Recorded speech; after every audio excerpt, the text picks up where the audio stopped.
মতুয়া সম্প্রদায়ের লোকেরা তো সনাতন হিন্দু, হিন্দুরা তো বিপদে পড়বে না। ভুতুড়ে ভোটাররা বিপদে পড়বে, মৃত ভোটাররা বিপদে পড়বে, যাদেরকে তৃণমূল ভোটের দিন জ্যান্ত করে দেয়। আর বিপদে পড়বে বাংলাদেশ থেকে যে মুসলমান আর রোহিঙ্গারা ঢুকেছে, যাদেরকে এখানে জামাই আদর করে পিসি ভাইপো রেখেছেন, তারাই বিপদে পড়বে। অন্য কেউ দলে দলে পালাচ্ছে তো।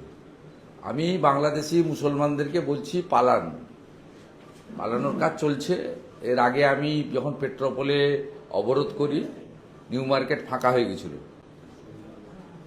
পালান, নইলে তৃণমূলকে আমরা 500 টাকা করে দেব এক একজনকে ধরে আনার জন্য, তৃণমূলই ধরে দেব। আমি ঘোষণা করে দেবো যে বাংলাদেশি মুসলমান অনুপ্রবেশকারী ধরে দিতে পারলেই 500 টাকা পুরস্কার। আমাদের করতে হবে না, ও তৃণমূল সবকে ধরে নিয়ে আসবে। 10টা ধরলে 5000 টাকা। অভিষেক বন্দ্যোপাধ্যায় আবারও বলছেন তারা দিল্লিতে গিয়ে আন্দোলন করবে। দিল্লিতে গিয়ে আরে ওদের আইপ্যাক বলে একটা যন্ত্র আছে, এই দুদিন ধরে মাথা ভাঙা অশোকনগর করছিল।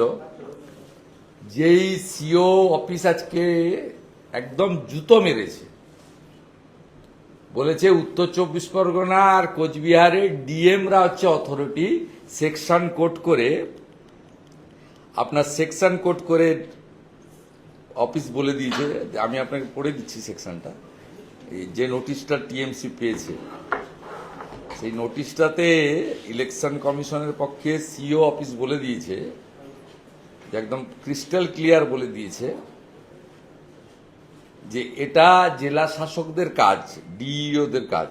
এবং ওই যে পিসির দুটো ডিএম এখানে কি ছিল, শরৎ দ্বিবেদী, আর ওখানে ছিল মনে হয় একটা ডাকাত, তাকে সাউথ 24 পরগনায় এনেছে, অরবিন্দ মিনা। সিইসি জ্ঞানেশ কুমারের বাপ্পাপন্ত করা, মুখ্যমন্ত্রী মনোজ আগরওয়ালকে ধমকালেন, আপনার সব জানি বের করে দেবো, আপনি দুর্নীতিগ্রস্ত। তো ধমক। আমি তো চ্যালেঞ্জ করেছিলাম 3 দিনের মধ্যে দুর্নীতি থাকলে প্রকাশ করুন। দুর্নীতি হরিকৃষ্ণ দ্বিবেদীর আছে, গৌতম সান্যালের আছে, অন্য কারো দুর্নীতি নেই। ওনার পাশাপাশি যে আইএস গুলো আছে ওদের প্রত্যেকের দুর্নীতি আছে। অতএব ইলেকশন কমিশনের অফিস সিও বলে দিয়েছে আজকে, এবারে ধর অরবিন্দ মিনাকে ওই কোচবিহার থেকে তুলে এনে ভাইপোর জেলাতে বসিয়েছে সাউথ 24 পরগনাতে, শরৎ দ্বিবেদীকে বসিয়েছে নর্থ 24 পরগনা। এদেরকে গিয়ে ধরুক, এ তো পেয়ারের লোক। সাসপেন্ড হলে, অ্যাকশন হলে এদের